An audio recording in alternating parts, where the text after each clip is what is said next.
Atletico Madrid তাদের ম্যাচটা জিতে অ্যাথলেটিক বিলবাওর সঙ্গে তারা এখন লিগের শীর্ষে উঠে এসেছে।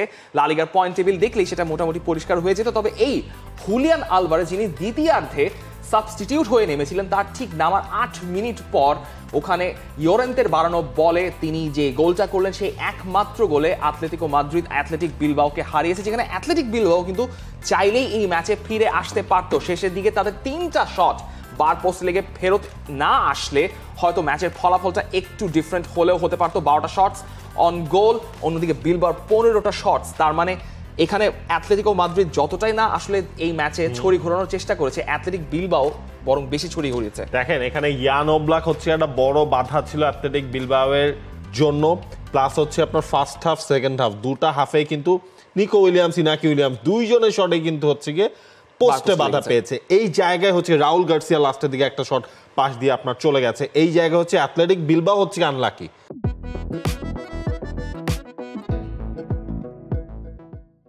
সেটা আপনাকে বলতে হবে। এবং সিমিওনে যে বেঁচে গেছে এই দফা, এখন কিন্তু তিনি বলছেন যে তার দল লা লিগার টপেও উঠে গেছে। সেই পয়েন্ট টেবিলটা দেখার পর তার কথাটা আমরা একটু আলোচনা করবো। সেই লা লিগার পয়েন্ট টেবিলে অ্যাথলেটিকো মাদ্রিদ আবারও তারা শীর্ষে উঠে গেছে, 56 পয়েন্ট রয়েছে তাদের। তবে একটা ম্যাচ তারা বেশি খেলেছে বার্সেলোনা থেকে, যে বার্সেলোনার আজকে রাতে ম্যাচ রয়েছে। রিয়াল মাদ্রিদ রয়েছে পয়েন্ট টেবিলে 3 নম্বরে, যে বিলবাও 48 পয়েন্ট নিয়ে তারা রয়েছে পয়েন্ট টেবিলের 4 নম্বরে। সেই বিলবাওয়ের সাথেই তো খেলা ছিল। দেখেন এখন লা লিগার টপে থাকার থেকে দিয়েগো সিমিওনের কাছে ইম্পর্টেন্ট হচ্ছে নেক্সট মঙ্গলবার রিয়াল মাদ্রিদের সাথে চ্যাম্পিয়ন্স লিগের ম্যাচ। তিনি এই যাত্রা বেঁচে গেছেন। তবে এই ম্যাচে তাকে কিন্তু চোখে আঙুল দিয়ে দেখিয়ে গেছে যে অ্যাটাকিং সাইডটা যদি আপনার স্ট্রং এনাফ হয়, ভার্সেটাইল হয়, তাহলে কিন্তু আপনার দলের খবর আছে। আতলেতিকো মাদ্রিদ এই ম্যাচটা যেভাবে ট্রিট করেছে, তারা তো সরলতকে শুরুতে নামালো, কিছু দুই একটা জায়গায় পরিবর্তন ছিল।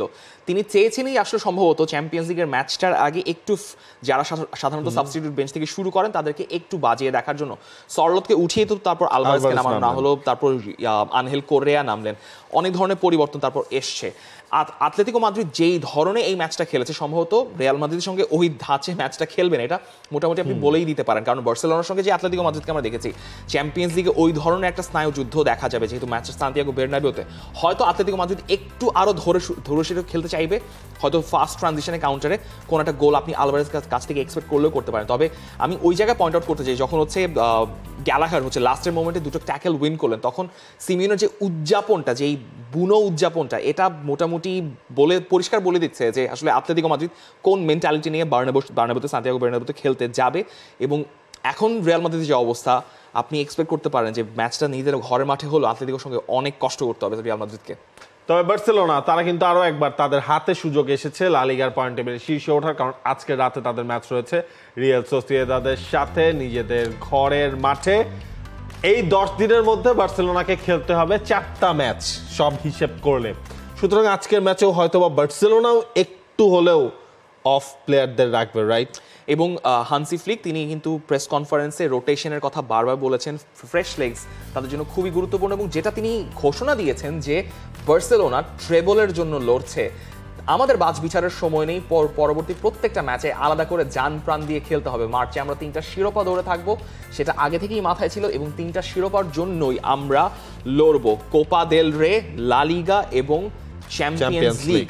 চ্যাম্পিয়ন্স লিগের হিসাব করলে বার্সেলোনা মোটামুটি একটা ফেভারেবল পাথ পেতে পারে চ্যাম্পিয়ন্স লিগের অন্তত সেমিফাইনাল পর্যন্ত। কোপা দেল রেতে আতলেতিকোর সঙ্গে কি ম্যাচে কি হবে সেটা নিয়ে অনেক পরে কথা বলার সুযোগ রয়েছে। কিন্তু আপনি যখন সোসিয়েদাদের সঙ্গে ফিরতি লেগে হেরে এসেছিলেন, বার্সেলোনার একটা স্কোর সেটেল করার দরকার আছে। বার্সেলোনাতে মোটামুটি ফ্রেশ লেগস তিনি তো ইনস্টল করা শুরু করেছেন। লেভানডফস্কি মাঝে মধ্যে বসে থাকছেন, ফেরান তরাস শুরু করছেন।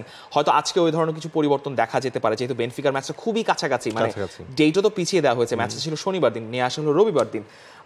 আবার রমজান মাস শুরু হয়ে গেছে, লামিন ইয়ামাল দেখা গেছে তিনি রোজা রেখেছেন।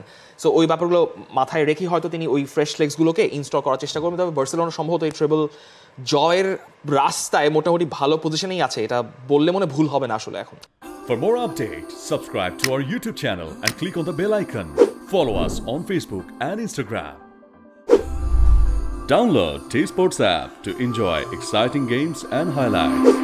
Visit tsports.com.